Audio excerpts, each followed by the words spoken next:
D'accord. OK. Donc,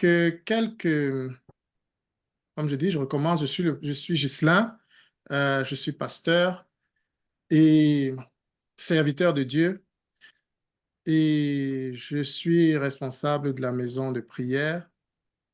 Euh, et depuis un moment, j'ai eu à cœur de démarrer ces cours pour nouveaux convertis, ces fondements pour nouveaux convertis, dans le but d'affermir un peu plus les frères, les sœurs, en ce qui concerne la foi, en ce qui concerne la parole de Dieu.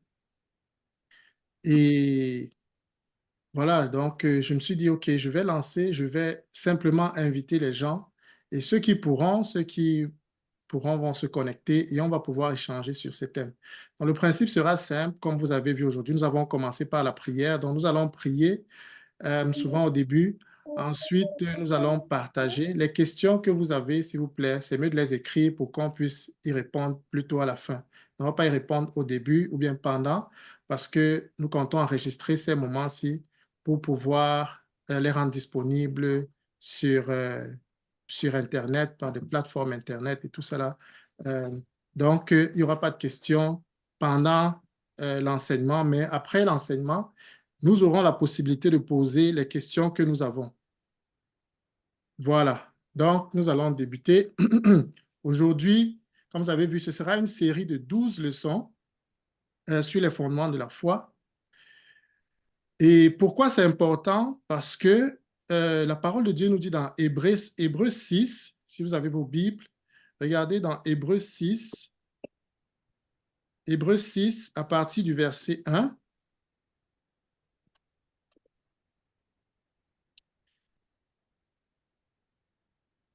Si vous êtes avec moi, faites-moi signe pour que je sache que vous êtes en train de regarder et que vous m'écoutez très bien et qu'on peut continuer.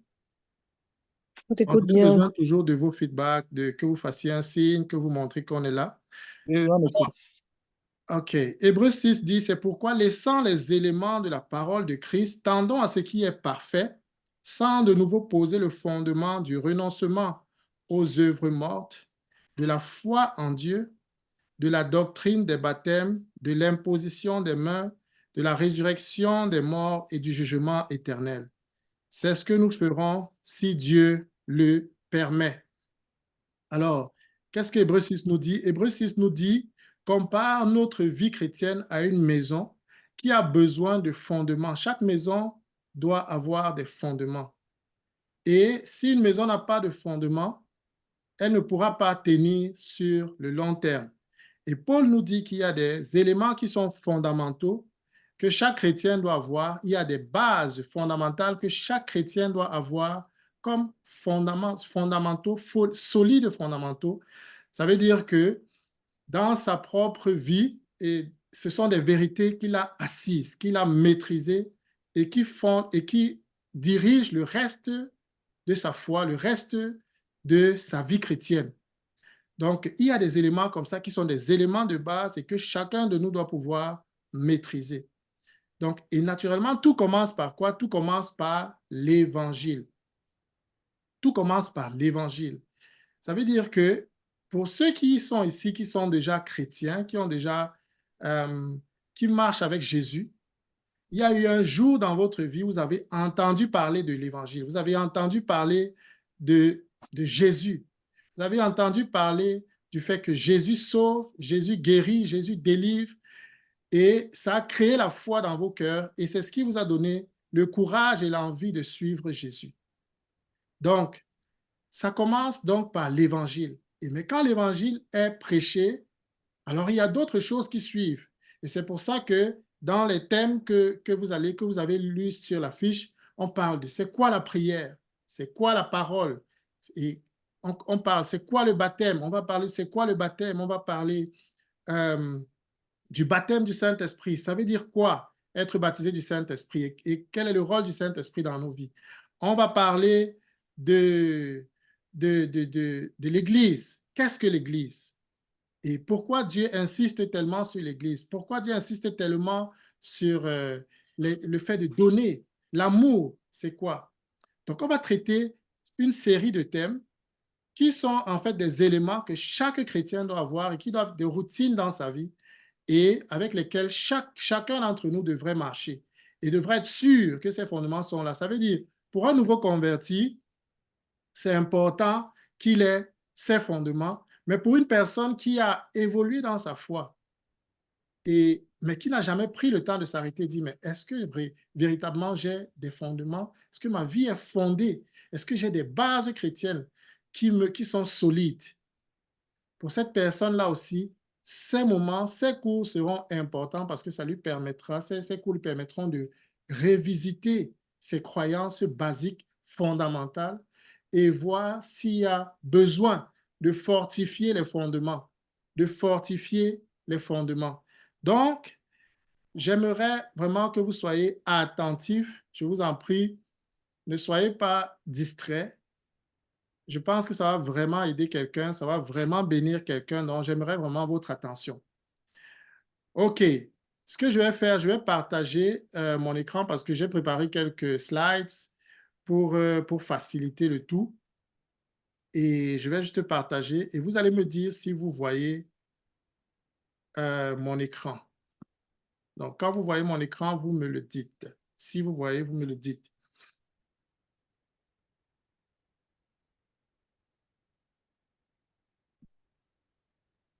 Je pense encore noir. OK. OK, donc je recommence. Je recommence. Donc, ce sera un peu plus facile avec ces slides-là pour tout le monde de suivre. Ok, je vois ton écran. OK, là, tu vois mon écran, c'est bon. Donc, et là, je vais juste partager, partager les slides que j'ai préparés. Juste un instant. Voilà. OK. Tout le monde voit mon écran? Oui, bonjour. D'accord, d'accord. Mhm. OK. Super, donc nous pouvons commencer. En fait, nous allons parler aujourd'hui, donc, comme base, comme premier principe, nous allons parler du royaume de Dieu, le royaume de Dieu. Jésus, quand il est venu, il a beaucoup parlé du royaume de Dieu. Il a tout le temps parlé du royaume de Dieu. Et l'évangile qu'il prêchait, c'était l'évangile du royaume. Tout le temps, il disait, répentez-vous car le royaume des cieux est proche. Le royaume des cieux est semblable à une graine de moutarde. Le royaume des cieux est semblable à un trésor qu'une femme a caché. Le royaume des cieux est semblable à ceci. Il faisait beaucoup de paraboles sur le royaume. Donc, c'est pour ça que nous voulons commencer par l'évangile du royaume. Ce que nous avons l'habitude d'écouter quand les gens nous parlent de l'évangile, ce que nous avons l'habitude d'écouter, c'est souvent accepte Jésus dans ton cœur. Accepte Jésus dans ton cœur. Mais je vais juste essayer d'abord de nettoyer certains, comment on dit, certains faux évangiles, bien certaines choses que nous avons écoutées en ce qui concerne l'évangile qui ne sont pas très correctes avant d'entrer vraiment dans ce que c'est que l'évangile du royaume. Donc, quand on dit souvent à quelqu'un, il faut accepter Jésus dans votre cœur pour être sauvé. On présente un peu l'évangile comme étant une offre irrésistible. Une offre irrésistible. Et le problème avec cela, c'est quoi? Le problème, c'est que nous ne pouvons pas accepter Jésus. C'est plutôt Jésus qui nous accepte. Un chrétien, une personne qui ne connaissait pas Jésus avant, ne peut pas accepter Jésus. Il n'a rien qui lui permette d'accepter Jésus. Il n'a rien qui puisse offrir à Dieu. Donc, la personne, en fait, qui l'accepte, c'est plutôt Jésus. Et parfois, nous écoutons aussi, laisse entrer Jésus dans ton cœur. Jésus est à la porte et il frappe. Laisse-le entrer dans ton cœur. C'est comme si, en fait, le pauvre Jésus était là à la porte. Il fait froid dehors et il neige et tout ça là. Et il souhaite vraiment entrer dans nos cœurs, s'il te plaît, laisse entrer Jésus dans nos cœurs. Mais c'est une très mauvaise représentation de Jésus. Tu vois, le problème, c'est quoi? C'est que quand on parle de Jésus de cette manière, on a l'impression que la personne qui écoute aura l'impression qu'elle fait une faveur à Dieu d'ouvrir son cœur et de laisser Jésus entrer dans ce cœur-là. C'est comme si elle faisait une faveur. On présente Jésus comme étant quelqu'un qui est une personne qui supplie d'entrer dans le cœur de l'homme. Mais la vérité, c'est que Christ, c'est Jésus qui est le Seigneur. Et il n'attend pas de pouvoir entrer dans le cœur d'un homme. Au contraire, il commande à tout homme, en tout lieu, de croire en lui. Il commande, Jésus c'est le Seigneur, il ordonne à tout homme, en tout lieu, de croire en lui. Seule la foi en Jésus sauve. Souvent, nous entendons aussi, donne à Jésus le contrôle de ta vie ou donne ta vie à Jésus. Ce sont les choses que nous tous nous avons dit. Moi, je l'ai dit et tout, mais ce n'est pas très juste de le dire.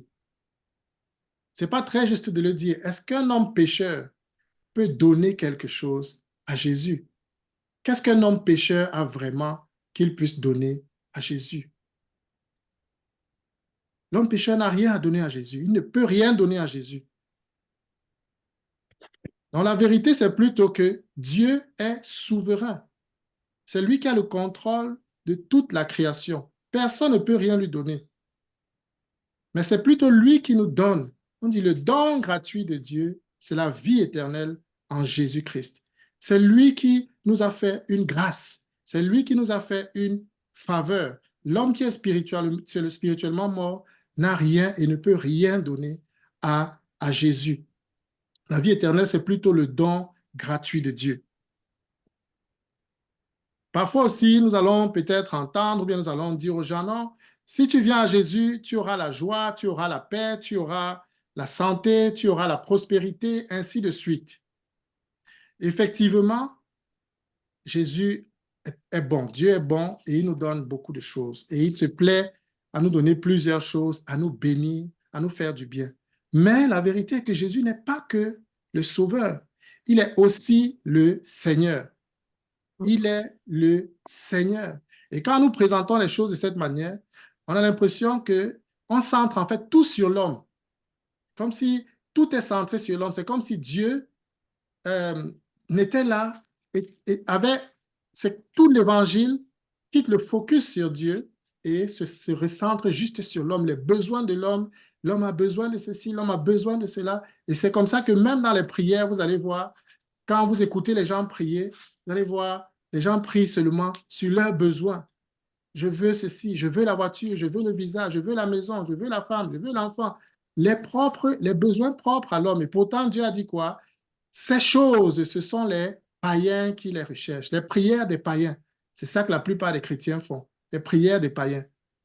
Parce que une personne qui est née de nouveau, qui connaît Jésus et qui sait ce qu'il vaut, il sait que Dieu prend soin de lui et il se concentre à poursuivre le royaume de Dieu. Mais tout cela est la conséquence du fait que nous avons changé beaucoup de choses en ce qui concerne l'Évangile. Nous avons réduit beaucoup de choses juste aux besoins de l'homme. Alors, l'Évangile, c'est quoi? L'Évangile du royaume nous parle d'un roi, nous présente Dieu comme étant un roi, un seigneur, une autorité suprême et souveraine. Celui qui est le centre de toutes choses. L'évangile du royaume remet Jésus au centre, remet Christ au centre et non l'homme. C'est christocentrique. Et cet évangile annonce un royaume qui vient et impacte tous les domaines de nos vies, tous les domaines de notre vie. Donc, et quand nous parlons de l'évangile du royaume, ça nous permet de faire tomber toutes les dénominations. Nous voyons qu'en fait, il n'est pas question, Dieu n'est pas venu annoncer une dénomination, une philosophie, un mouvement quelconque. Il est venu annoncer son royaume. Le roi vient, le roi revient et son royaume va s'établir. Le roi règne et son royaume s'établira sur cette terre. Son royaume va s'établir dans la vie des gens. Nous présentons un roi, Seigneur, souverain, fort, puissant. Et c'est ça l'évangile du royaume. Mais nous allons entrer dans plus de détails tout à l'heure. En attendant, je vais vous donner un exemple de personnes qui ont compris cela et qui sont mises au travail et qui ont réalisé de grandes choses avec ce que nous appelons l'évangile du royaume. Alors, cette dame, elle s'appelle Martine. C'est l'une des personnes qui nous, on va dire, qui nous coach dans la foi, qui nous coach en tant que communauté avec son mari. Et elle est missionnaire, elle a vécu en Afrique, au Madagascar, au Sénégal. Elle a vécu parmi les Peuls au désert, en Mauritanie. Et quand elle est aussi médecin de formation. Donc, quand elle a fini ses études de médecine en France, elle est retournée, elle est allée en Afrique pour servir Dieu. Elle a prié et puis Dieu lui a dit qu'il voulait l'utiliser comme missionnaire. Elle est allée en Afrique pour servir Dieu. Et c'est elle qui raconte que, étant médecin et étant médecin là-bas, elle s'est retrouvée parfois à donner des médicaments aux gens. Elle voyait les gens mourir, surtout lorsqu'il y avait une épidémie, il y avait une épidémie de choléra dans un des villages où elle était. Et elle Gisela, il y a donnait un des micro médicaments aux sans te gens. couper. Il y a un micro Mais, qui fait un peu de bruit là, sans te couper. pardon? Il y a un micro qui fait un peu de bruit. Je ne sais pas si c'est des bails, si c'est... Je ne sais pas. OK, s'il vous plaît, fermez. Pour ceux laissez vos micros fermés, s'il vous plaît.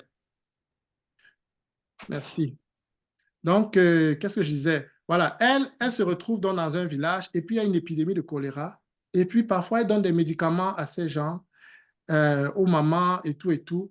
Mais elle se rend compte que les mamans reviennent avec les médicaments qu'elle avait donnés et les mamans lui remettent les médicaments et lui disent, l'enfant est décédé, c'était la volonté de Dieu, je suis désolé, voici le médicament que vous m'aviez donné. Et ça a commencé à l'intriguer. Elle dit, mais comment est-ce que vraiment comment est-ce que je peux leur apporter le royaume de Dieu? Mais c'est pas normal, je suis aussi chrétienne. Et comment est-ce que je peux apporter vraiment une transformation dans leur vie? Comment est-ce que le royaume de Dieu doit apporter une transformation, peut apporter une transformation dans cette situation? Et elle s'est mise à prier, à demander au Seigneur, qu'est-ce qu'il faut faire? Parce qu'il y a trop de gens qui meurent, trop de personnes qui meurent. Et elle a écouté dans son cœur, apprends-leur à obéir à tout ce que je t'ai commandé. Donc, elle a compris que Jésus, Dieu ne l'avait pas envoyé seulement aller parler de Jésus, mais il avait envoyé parler de Jésus, mais aussi apporter les principes du royaume. Apporter les principes du royaume. Et ce qu'elle a fait, elle s'est mise à étudier tout ce que la Bible dit sur le domaine de la santé et tout et tout. Et elle a commencé à enseigner non seulement les gens à connaître Jésus, mais aussi à enseigner les principes de salubrité, les principes, les soins de santé et le développement communautaire. Et elle et son mari, en quelques années, ils ont ouvert des multiples dispensaires dans un village en Mauritanie. Et ils ont formé aussi des gens à faire la même chose, à ouvrir des dispensaires, à pouvoir donner les premiers soins. Et de cette manière, ils apportaient un évangile intégral, un évangile qui touche l'esprit de l'homme, mais qui touche aussi son âme et qui apporte aussi la guérison dans les choses de la terre, qui apporte aussi le royaume de Dieu, la façon de voir de Dieu, les principes de Dieu pour impacter la vie quotidienne des hommes. Donc ça, c'est un exemple d'une personne qui a poursuivi le royaume, qui a compris ce que c'est que l'évangile du royaume. Donc, qu'est-ce que cet évangile nous dit? L'évangile du royaume, en fait, présente Dieu comme le Très-Haut, celui qui est parfait, celui qui a tout créé. Il a créé les anges, il a créé le monde comme le connaissons, avec tous les arbres, tous les oiseaux, tous les animaux, et il a créé l'homme. Il a créé l'homme, et quand il a créé l'homme, l'homme avait une bonne relation, une relation harmonieuse avec Dieu. Il avait la paix avec Dieu, il écoutait Dieu, parce qu'il était censé être le représentant de Dieu sur la terre, celui qui devait faire à ce que le royaume de Dieu se répande sur la terre. Donc, il devait avoir une bonne relation avec Dieu pour connaître et pour comprendre les principes de Dieu et puis les manifester sur la terre. L'homme avait une bonne relation avec lui-même. Donc, il ne se demandait pas, mais pourquoi je suis sur cette terre? Quels sont mes dons? Qu'est-ce que j'ai? Pourquoi Dieu m'a créé? Où est-ce que je vais? Il n'avait pas toutes ces questions parce qu'il était en harmonie avec lui-même. Il était en harmonie avec les autres. Donc, les relations marchaient. euh, quand Dieu a créé l'homme, il a créé la femme. On voit au départ, il y a une bonne relation harmonieuse entre l'homme et la femme. Il n'y avait pas ces problèmes de divorce, de querelles et tout ce que nous connaissons aujourd'hui. Et l'homme aussi avait le devoir de garder la terre et de la cultiver. Il avait le devoir, il avait une bonne relation avec l'environnement, avec l'harmonie. Donc c'est comme ça qu'on nous présente Dieu, le Créateur, celui qui est plus puissant que n'importe quel ancêtre, n'importe quel ange. Personne ne peut se tenir et résister à Dieu. Il est celui qui a existé de tout temps. Il est Dieu. Il est le Seigneur. Mais alors, qu'est-ce qui s'est passé? À un moment, la Bible nous enseigne, dans Genèse 2, pour ceux qui savent, ça c'est l'histoire Genèse 1, Genèse 2. Dans Genèse 2, on nous présente en fait le péché. L'homme a choisi de désobéir à Dieu et de cette manière, il s'est détourné de Dieu. Et quand il a choisi de désobéir à Dieu, qu'est-ce qui s'est passé? Il a été chassé du jardin et il a perdu donc la relation avec Dieu n'était plus celle qu'elle était avant. Il n'avait plus la facilité d'aller vers Dieu, il n'avait plus la facilité d'écouter Dieu. La relation avec lui-même n'était plus celle qu'il connaissait avant. La relation avec lui-même était détruite. Lui-même, il n'avait plus la perte de confiance et plein de trucs, les jalousies et tout ce qui naissait dans son cœur n'était plus que ce qui était avant. Les relations avec les autres aussi ont été détruites. Et l'homme a commencé à tuer. L'homme a commencé à commettre des atrocités. Et la relation avec l'environnement même aussi a été détruite. Et nous pouvons voir ça aujourd'hui avec les guerres, les famines, les divorces, les séparations, les querelles de toutes sortes, la terre qui est détruite, l'environnement qui est détruit, ainsi de suite. Donc l'homme a péché et il s'est détourné de Dieu. Et qu'est-ce que Dieu, puisque Dieu est bon, Dieu aime l'homme, et Dieu veut avoir cette relation avec l'homme, qu'est-ce que Dieu a fait tout le temps? Dieu a essayé de les rapprocher, de les aider à revenir à lui, à se rapprocher et tout et tout. Et qu'est-ce qu'il a fait? Il a donné d'abord les 10 commandements. Il a donné les 10 commandements aux hommes pour que les hommes connaissent sa sainteté, combien il est saint, et aussi pour que les hommes puissent faire sa volonté. Mais les hommes ne pouvaient pas le faire. Les hommes n'arrivaient pas à faire les 10 commandements, à pratiquer ces 10 commandements. Ensuite, qu'est-ce qu'il fait? Il se dit, bon, je sais que les hommes ne pourront pas toujours pratiquer ces commandements, mais je vais leur donner un moyen d'être pardonnés, d'être purifiés quand ils commettent un péché envers moi. Et c'est pour ça qu'il a créé le système des sacrifices. Et quand quelqu'un péchait, il devait apporter un sacrifice au grand prêtre. Et ce prêtre-là devait tuer le sacrifice comme une façon de punir le péché. Donc, l'homme devait apporter un agneau, ce qui était demandé, l'animal qui était demandé. Il devait placer ses mains sur cet agneau et puis on tuait cet animal. Et ainsi, c'était comme s'il transférait ses péchés sur cet animal-là. Et quand on tuait, le sang qui coulait et tout ça là était une façon de le libérer de ses péchés. Puisqu'il a commis des péchés, il faut que quelqu'un meure pour cela. Et c'était l'animal qui mourait pour cela. Le sang devait couler. Et c'est comme ça aussi, jusqu'à aujourd'hui, c'est un principe qui est là. Le péché demande que le sang coule. Donc, c'était un principe depuis l'Ancien Testament. Le péché demandait que quelqu'un paye pour cela. Et avant, c'était les animaux. Mais l'homme a commencé à utiliser ça comme un système d'hypocrisie et il ne suivait plus vraiment cela comme de tout cœur. Dieu le faisait pour que les gens viennent à lui avec le cœur, mais l'homme a commencé à le faire avec comme un système, il péchait, sachant qu'il va aller faire ce sacrifice et tout, et tout, et tout, et ça ne plaisait pas à Dieu. Mais qu'est-ce que ça révélait? Ça révélait en fait que le plus grand problème de l'homme, ce n'est pas Satan, ce n'est pas d'abord Satan, ce n'est pas d'abord les gouvernements, ce n'est pas les oppresseurs, c'est le péché. Et c'est le fait que l'homme aime le péché. L'homme aime pécher. L'homme aime pécher et quand il pêche, il est en train de participer, de rejoindre en fait la bande de Satan, de rejoindre en fait la bande criminelle de Satan.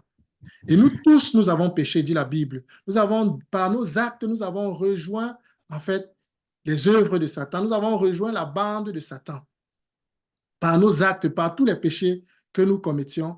Et à cause de cela, nous méritions la punition de Dieu. Mais Dieu aime l'homme. Et Dieu a toujours cherché le moyen de ramener l'homme vers lui, de le réconcilier avec lui-même. Qu'est-ce que Dieu va donc faire? Dieu va chercher qui peut venir sur cette terre et vivre la vie que je souhaite que les hommes vivent et vivre de manière parfaite, de telle en sorte qu'il puisse être celui-là qui va prendre les péchés des hommes sur lui. Donc, quand le roi David est venu, quand le roi David est décédé, il y a eu des prophéties qui ont été données par les prophètes de ce temps-là, qui annonçaient en fait un futur roi qui viendrait pour délivrer Israël de la servitude.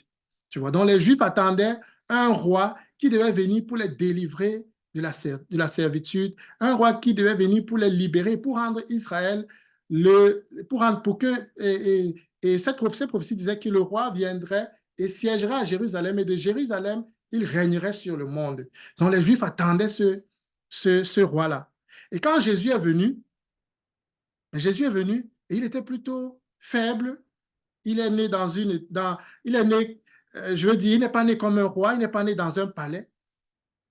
Donc, sa naissance était bizarre, sa vie sur la terre, il n'était pas le roi qu'on attendait, qui vient avec beaucoup de force, avec des chevaux et qui fracasse tout sur son chemin. Ça, c'est ce que les Juifs attendaient. Mais Jésus est venu pour annoncer plutôt le royaume de Dieu. Les Juifs attendaient celui qui va venir délivrer le royaume d'Israël de la main des Romains. Ils étaient sous la domination romaine. Mais Jésus est venu plutôt annoncer le royaume de Dieu et avait des principes qui étaient totalement contraires à ceux des hommes. Par exemple, il dit aux hommes, si tu veux être grand dans le royaume, tu dois être le serviteur. Alors que dans le monde, on sait que pour être grand, il faut piétiner les autres, il faut dominer, il faut être fort. Mais Jésus vient dire, si tu veux être grand dans le royaume, il faut être serviteur. Si quelqu'un te gifle à la joue gauche, donne-lui plutôt la joue droite. Donc, il commence à apporter des façons de penser totalement contraires à ce que les hommes connaissaient jusque-là. Il est en train d'amener le royaume. Il est en train d'amener les principes du royaume. Et lui-même, il va vivre ces principes. Il va pardonner les gens. Il va manifester la puissance. Il va guérir les hommes. Et il venait avec, et ça, c'était la puissance du royaume. Ça, c'était la force du royaume. Il va délivrer les gens des démons. Mais quand il faut aller vers les hommes, il manifeste l'amour. Il manifeste l'amour, il manifeste la patience, il manifeste les valeurs du royaume. Et il a vécu une vie parfaite. Et parce qu'il a vécu une vie parfaite, il était donc celui-là qui était qualifié pour prendre le péché des hommes. Et Dieu va donc mettre le péché de toute l'humanité sur Jésus. Et il sera crucifié, comme pour prendre tous nos péchés, pour prendre toute notre punition. La colère de Dieu qui nous était destinée, va tomber sur lui. Mais parce qu'il a aussi Dieu, parce qu'il est aussi Dieu, on dit qu'il est mort, il a été enseveli, mais il va ressusciter des morts et manifester ainsi qu'il est plus puissant même que la mort. Mais la bonne nouvelle, c'est que le problème du péché sera désormais réglé parce que quelqu'un a déjà été puni pour les péchés des hommes. Donc, et ce Jésus qui est ressuscité, la Bible dit qu'il est devenu roi, que Dieu l'a fait roi. Quand Pierre prêche à la Pentecôte, qu'est-ce qu'il dit? Il dit que toute la maison d'Israël sache donc avec certitude que Dieu a fait Seigneur et Christ, ce Jésus que vous avez crucifié. Donc, pour imaginer, les gens se sont moqués de Jésus. Imagine-toi un peu, tu faisais partie de la foule, vous avez ri, vous avez moqué Jésus, vous vous êtes ligué contre lui, vous l'avez lancé des pierres, et puis on te dit à un moment, celui-là que tu as meurtri, de qui tu te moquais, à qui tu as lancé des pierres, que tu as tout fait pour qu'il soit crucifié, celui-là est ressuscité. Il n'est pas mort, il n'est plus mort, il est ressuscité des morts et il revient. Imagine un peu ce que ça peut faire dans le cœur des gens. Imaginez ce que les gens pouvaient ressentir. Oui, Jésus revient maintenant pour régner et pour se venger de ses ennemis. Il vient comme un souverain sacrificateur. Il ne vient plus comme l'agneau qui était doux et qui acceptait beaucoup de choses. Non, il vient comme le Seigneur, comme le roi, comme le Dieu de la terre. Alors, quand quand Pierre a prêché à la Pentecôte et qu'il leur a dit ça, qu'est-ce que les gens ont commencé à dire? Les Juifs ont eu peur, naturellement, parce que, bon, si nous avons fait du mal à quelqu'un et que finalement cette personne aujourd'hui a une position de force, directement en panique, on se dit, mais qu'est-ce qui va arriver? Qu'est-ce qui va nous faire? Et c'est ce qu'ils ont demandé à Pierre. Homme frère, que devons-nous faire? Puisque Jésus est ressuscité, qu'est-ce que nous devons faire? Puisqu'il revient et qu'il va se venger des rebelles et qu'il va punir toute rébellion et qu'il va appuyer toute rébellion, qu'est-ce que nous devons faire? Et qu'est-ce que Pierre leur dit? Pierre leur dit quoi? Repentez-vous. Ça veut dire abandonnez la voie dans laquelle vous êtes, abandonnez les mauvaises habitudes que vous faites, abandonnez les voies que vous avez prises et dont vous savez qu'elles ne plaisent pas à Dieu. Abandonnez le chemin que vous avez pris et retournez-vous maintenant vers Dieu. Avant, vous faisiez dos à Dieu, vous alliez dans un sens contraire de ce que Dieu voulait. Retournez-vous, faites demi-tour pour commencer à aller dans le sens de Dieu, pour commencer à le suivre, pour commencer à lui obéir. Et quand vous vous êtes tourné, la première chose à faire, c'est de vous faire baptiser. Parce que quand vous vous repentez, la Bible dit que vous êtes mort avec Christ. Et quand quelqu'un meurt, on fait quoi? On l'enterre. Donc, quand vous êtes retourné, la prochaine chose à faire, c'est de vous faire baptiser. Et Jésus promet donc dans Acte 2, vous allez recevoir le baptême du Saint-Esprit, vous allez recevoir l'Esprit Saint. Et l'autre chose qu'il va faire, il va faire de vous les citoyens de son royaume. Citoyens du royaume avec des droits. Vous allez avoir maintenant des droits. Vous êtes des enfants de Dieu. Vous êtes des personnes aimées de Dieu. Vous êtes des personnes qui pourraient vous approcher de Dieu en tout temps.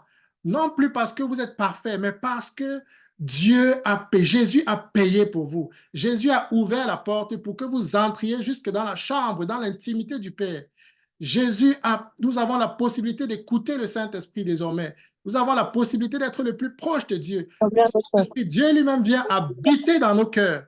Dieu lui-même vient habiter en nous parce que Jésus a ouvert la porte. Et nous recevons dans ces privilèges, nous avons le passeport du royaume des cieux. Parce que désormais, Jésus a ouvert la porte. Jésus nous a donné cet accès. Mais nous n'avons pas que ces privilèges, nous avons aussi les devoirs en tant que citoyens du royaume. Le devoir de manifester le royaume, de démontrer le royaume, de vivre le royaume, de pratiquer les valeurs du royaume, de montrer c'est quoi les principes du royaume.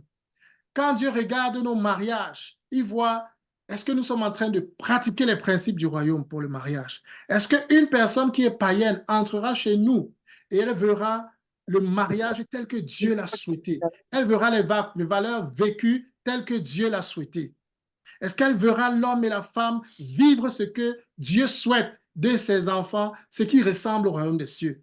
Est-ce qu'ils verront cela dans l'éducation de nos enfants, dans la façon de travailler et dans toute autre chose que nous faisons? Le pantalon que tu avais porté. S'il vous plaît, fermez les micros, s'il vous plaît. Cathy, s'il te plaît, tu peux fermer ton micro. Merci. Donc, Dieu nous donne cette possibilité de revenir dans le royaume. Voilà comment nous rentrons dans le royaume. Voilà comment nous pouvons entrer dans le royaume. Et c'est ça que Jésus a dit à Nicodème dans Jean 3. Nicodème est venu de nuit dire à Jésus, mais Seigneur, je vois que tu fais des miracles. Tu es vraiment Seigneur. Tu as l'autorité sur tout. Tu as l'autorité sur les démons, l'autorité sur toutes les choses qui existent. Je te vois manifester une puissance extraordinaire et une autorité vraiment extraordinaire. Je n'ai jamais vu quelque chose de pareil. Alors, dis-moi, comment je peux faire pour entrer dans le royaume que tu annonces? Et Jésus lui a dit, si quelqu'un ne naît de nouveau, il ne peut entrer dans le royaume. Il dit, mais comment je peux naître de nouveau, Seigneur? Comment je peux... Ça veut dire quoi? Est-ce que je dois rentrer dans le ventre de ma mère pour ressortir? Et je dis non, il s'agit de naître d'esprit. Il faut naître de Dieu.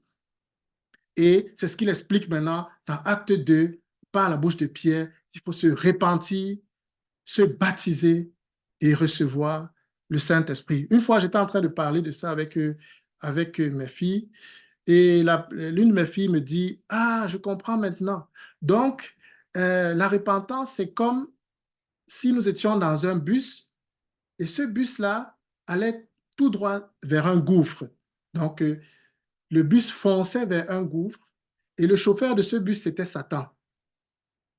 Et maintenant, Dieu était à l'extérieur en train de dire, et en disant à ses enfants, dites aux gens qui sont dans le bus va dans un gouffre. Le bus fonce tout droit dans un gouffre. Dites-leur de sortir de ce lieu. Dites-leur de sortir de ce bus. Dites-leur de sortir pour revenir. Il y a le bus qui va dans le bon sens, mais ils doivent sortir de ce mauvais bus. Et donc, et Satan essaye d'aveugler les hommes qui sont dans ce bus-là. Il augmente le volume de la musique. Il a dit, allez-y, restons, faisons la fête, vivons notre vie, rien ne va nous arriver, ainsi de suite. Mais Dieu qui sait toutes choses est en train d'avertir les hommes. Vous allez aller dans ce gouffre. Vous allez aller dans ce trou. Donc, voilà en fait l'image, une image qui peut nous aider à bien comprendre c'est quoi la repentance. Il s'agit de sortir de ce mauvais bus afin de ne pas terminer là où Satan va terminer, en enfer, comme la Bible nous dit. En enfer, avec Satan et ses démons, ce que Dieu ne veut pas. Mais chaque homme aujourd'hui choisit. Chaque homme a le pouvoir de choisir là où il va terminer. Avec Dieu, en sortant de ce bus, en rejoignant le bus de Dieu, en revenant à Dieu, ou alors en restant dans la vie que Satan lui offre, la vie que Satan lui propose et les choses que Satan lui propose, et finir par tomber dans ce gouffre qui n'était pas préparé à la base pour lui. Donc voilà un peu que le Seigneur dit comment on peut rentrer dans ce royaume-là, comment entrer dans le royaume. Et cette image, en fait, est une image qui nous permet de visualiser cela, mais aussi peut-être une façon simple de partager cela avec d'autres personnes afin qu'ils comprennent. Parce qu'aujourd'hui, il y a deux sortes de personnes dans le monde. Il y a des personnes qui sont sauvées et il y a des personnes qui sont perdues. Il y a des personnes qui appartiennent à Dieu. Il y a des personnes qui ne lui appartiennent pas. Il y a des personnes qui sont en train de poursuivre le dessein originel de Dieu. Et il y a des personnes qui sont en train de vivre pleinement leur vie avec Satan. Même de manière ignorante. Il y a un micro là qui empêche d'écouter. Attends. Le micro de... S'il vous plaît, fermez vos micros pour ceux qui ne... C'est un nouveau là. Je suis en train d'essayer de montrer comment on fait. Il apprend à se connecter là. Donc, il a réussi à se connecter là. Donc, tu peux continuer. On va essayer de faire ça en bac. Ou tu me donnes la commande, je vais gérer, je vais faire je vais modérer, un peu modérer quoi. Ok, d'accord. D'accord, merci. D'accord, ça marche. Ok, donc, voici donc comment est-ce que le Seigneur nous présente les choses. Et voici une image qui nous permet en fait,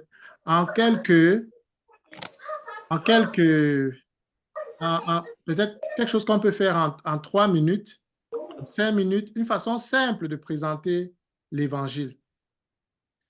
Et c'est exactement, ça résume un peu ce qu'on a dit.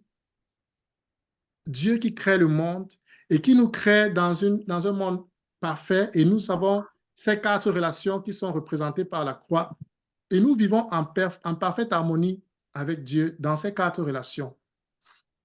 Et puis l'homme choisit de se détourner de Dieu et de suivre sa propre voie. C'est ce qu'on appelle le péché.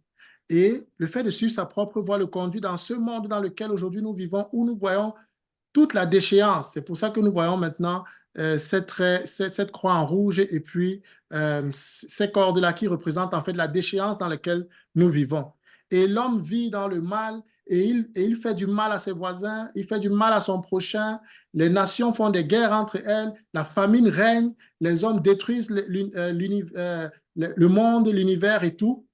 Et les relations entre les hommes ne fonctionnent pas, de plus en plus de divorces. Les hommes eux-mêmes ne se comprennent plus. Ils font des choses qu'ils ne veulent pas. Ils se sentent esclaves de la cigarette, esclaves de tellement de vices. Et donc, pour essayer de sortir de ce monde, ces flèches qui sortent de ce siècle, de ce 2e siècle, montrent un peu les choses que les hommes essayent de faire pour sortir de ce monde. Et ils essayent de faire quoi? Ils essayent de faire plein de trucs. Ils essayent peut-être la drogue. Ils essayent de boire beaucoup pour oublier leurs soucis, pour oublier les problèmes du monde. Parfois, certains vont essayer, vont dire que l'argent, il faut que j'ai beaucoup d'argent et puis je vais oublier tout ce qui ne va pas dans ma vie, tout ce qui ne va pas dans ce monde. Et ils essayent tous ces moyens possibles, mais ces moyens-là ne vont pas les aider parce qu'ils vont toujours se rendre compte quelque chose me manque. Je suis vide, je suis toujours esclave du péché, je fais toujours ce que je ne veux pas faire et surtout, je ne suis pas réconcilié avec Dieu. Je n'ai pas la paix de Dieu dans mon cœur. Alors, le troisième siècle nous montre en fait ce que Jésus est venu faire justement pour sauver l'homme de cette situation. Il est venu sur la terre, il a vécu une vie parfaite et il est allé à la croix pour prendre les péchés, la condamnation, la malédiction des hommes sur lui et il est mort à la croix. Il a été enseveli, comme pour dire c'est fini avec les problèmes de ce monde, c'est fini avec ce monde et il est ressuscité. Résurrection signifie j'ai fini avec tout ce qui dérangeait les hommes, tout ce qui meurtrissait les hommes, tout ce qui tuait les hommes. J'ai pris ça sur moi, j'ai enterré cela et je suis ressuscité.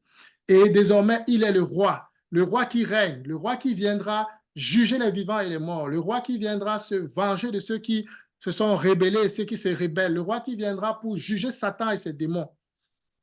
Et il appelle donc tout homme à se repentir et à venir vers lui, à se repentir, à se détourner de ses péchés pour se retourner vers lui. Et celui qui fait ça, qui dit, Seigneur, me voici, je suis aussi un pécheur, je me suis aussi rebellé, je vivais aussi dans la fornication, je vivais dans le mensonge, je vivais dans le vol. Seigneur, je ne veux plus de ces choses. Seigneur, je veux revenir à toi. Pardonne tous mes péchés. Lave-moi, Seigneur, et donne-moi une nouvelle vie. Je veux être ton enfant, Seigneur. À celui qui fait cette prière, à celui qui dit ça à Dieu, la Bible dit que Dieu va pardonner tous ses péchés, parce que Dieu n'attend que cela. Il va pardonner tous ses péchés. Il va le laver. Il va le purifier. Et il va lui donner une nouvelle vie. Cette personne va se baptiser. Et en se baptisant, elle va enterrer tout ce qui était ancien. Elle va enterrer tous les liens qui le liaient. Elle va enterrer l'ancienne vie.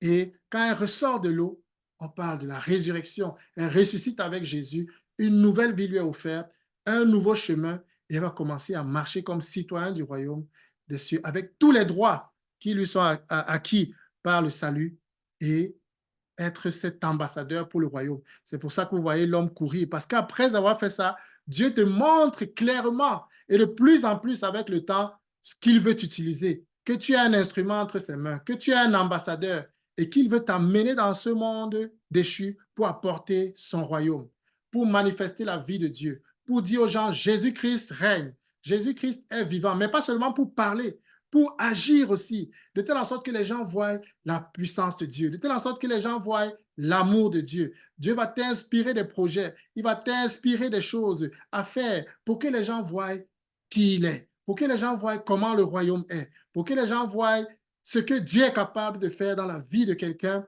qui était avant un gros pécheur, mais qui a été lavé, purifié, délivré. Alors, ma question pour toi qui écoutes en ce moment,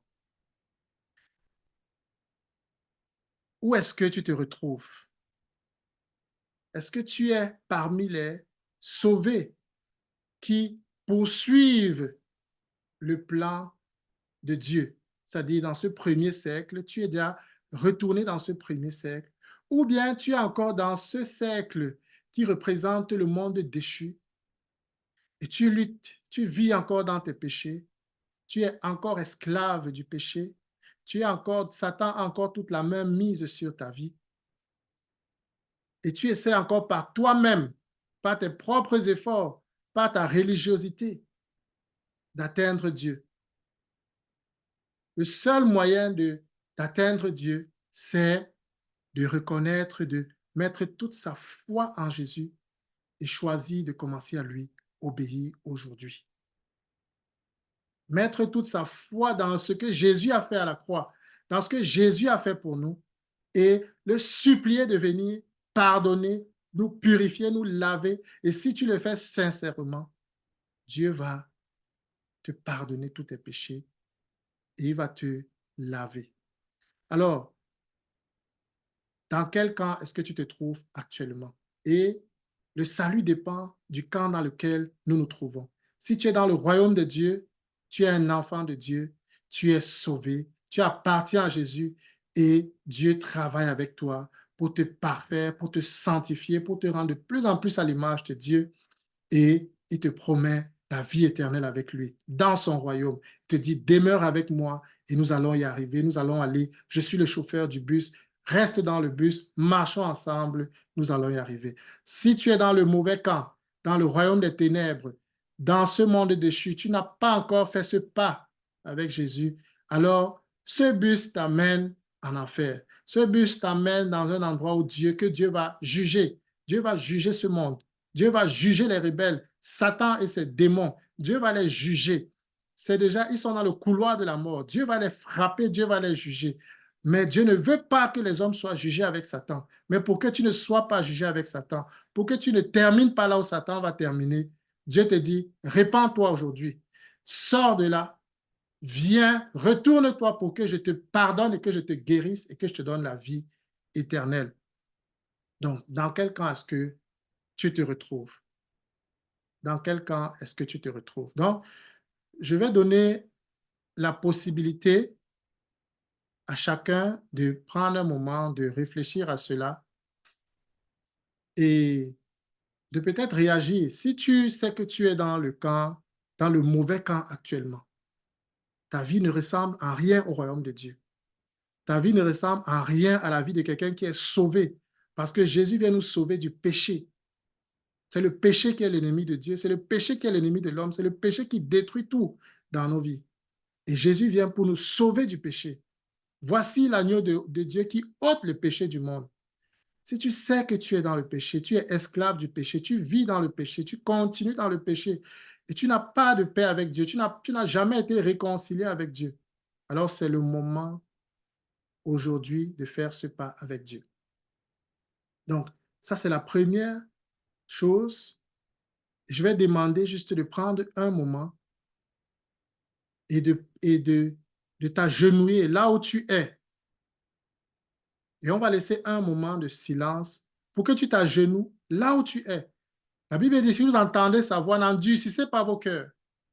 Donc là où tu es, tu peux t'agenouiller maintenant même. Et tu pries de tout ton cœur à Dieu, et tu cries à Dieu. Et tu lui dis de venir te laver, te sauver. Tu lui confesses tes péchés. Tu lui confesses tes péchés et tu lui dis, Seigneur, aujourd'hui, je veux me réconcilier avec toi. Je veux revenir à toi. Je veux devenir ton enfant. Viens me laver, viens me sauver, viens me purifier. Donc, je vais te donner un instant pour le faire. Prends ce temps devant Dieu, toi-même, et si tu le fais, tu pourras après écrire, nous faire signe pour qu'on te dise comment est-ce que tu vas continuer. Donc ça, c'est la première chose. Prenons un moment pour cela. Si toi, tu es enfant de Dieu, tu as déjà fait ce pas avec Dieu, c'est peut-être le moment de voir ta vie et de te demander, est-ce que je suis en train de poursuivre le dessein de Dieu? Est-ce que je suis en train de manifester les œuvres de Dieu? Est-ce que je suis en train de proclamer par ma vie et par mes paroles les valeurs du royaume de Dieu? Est-ce que je suis en train de vivre comme un citoyen du ciel? Si ce n'est pas le cas, c'est le moment de te repentir et de dire au Seigneur, Seigneur, je veux encore renouveler en moi, renouveler en ce moment, Seigneur, mon désir de te suivre et de t'obéir. Tu es Seigneur et je veux t'obéir. Amen. Prenons un moment et chacun de nous prend ce moment pour parler à Dieu par rapport à ceci. Nous reviendrons tout à l'heure pour les questions. Prenons un moment pour réfléchir et parler à Dieu.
Et pendant que nous prions,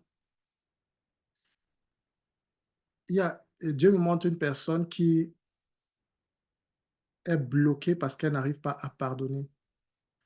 Dieu me montre une personne qui est bloquée parce qu'elle n'arrive pas à pardonner. Elle veut venir à Dieu, mais il y a une haine dans son cœur par rapport à certaines des choses qu'elle a vécues. Il y a une haine dans son cœur, une rancune qu'elle n'arrive pas à laisser. Et Dieu te dit à toi qui écoutes cela, à toi à qui Dieu veut parler, souviens-toi que je t'ai pardonné alors que tu ne méritais pas. Souviens-toi que j'aurais pu aussi retenir tes péchés contre toi, mais j'ai choisi de les porter sur moi.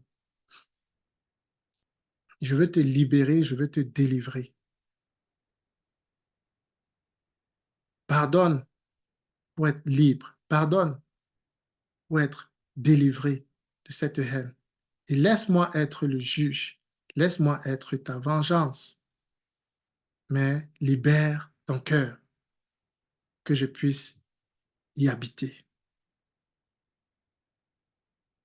Donc, si c'est ton cas, si c'est à toi que cette parole est adressée, prends cette parole au sérieux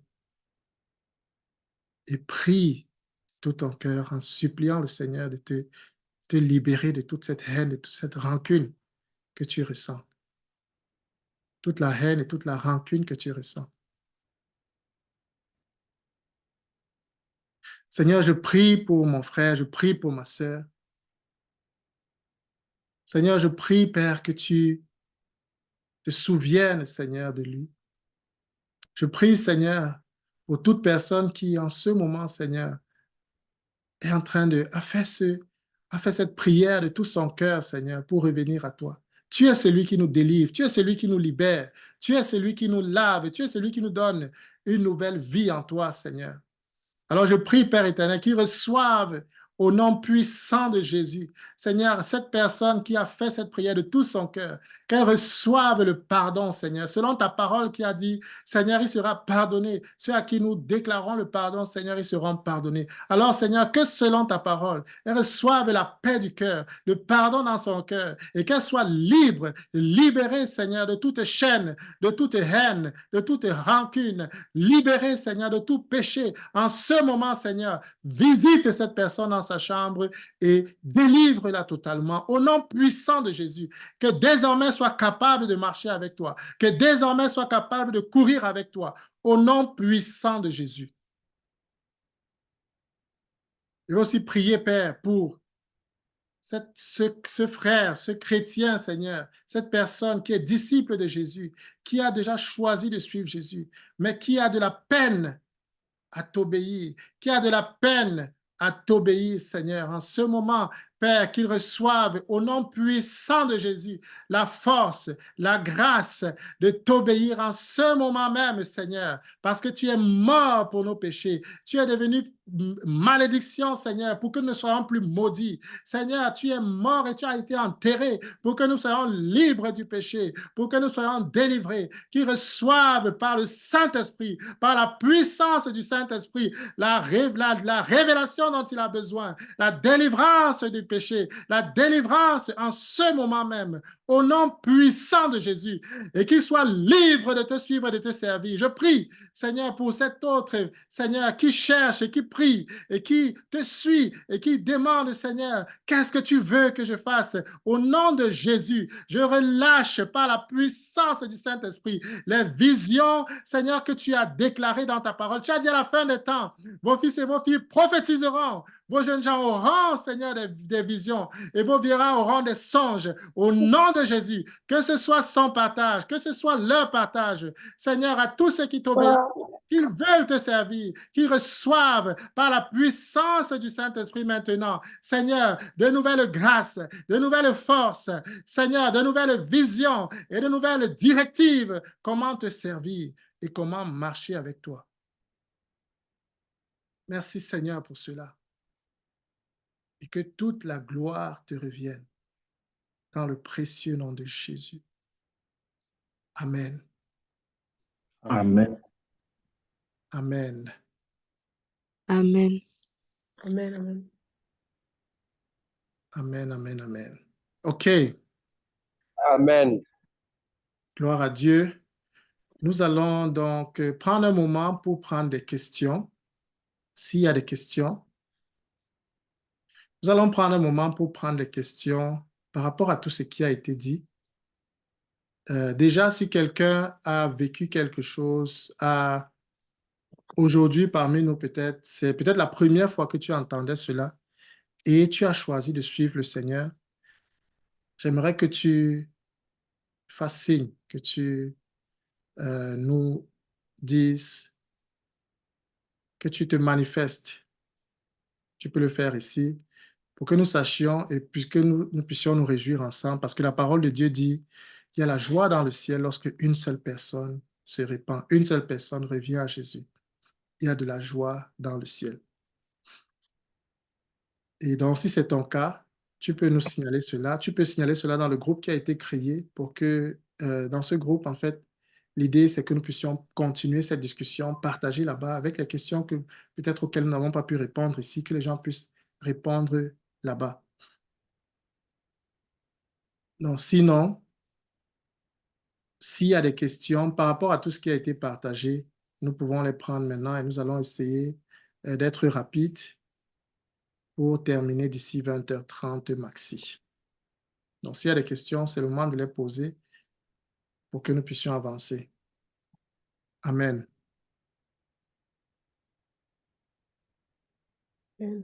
Amen. Oui, Amen.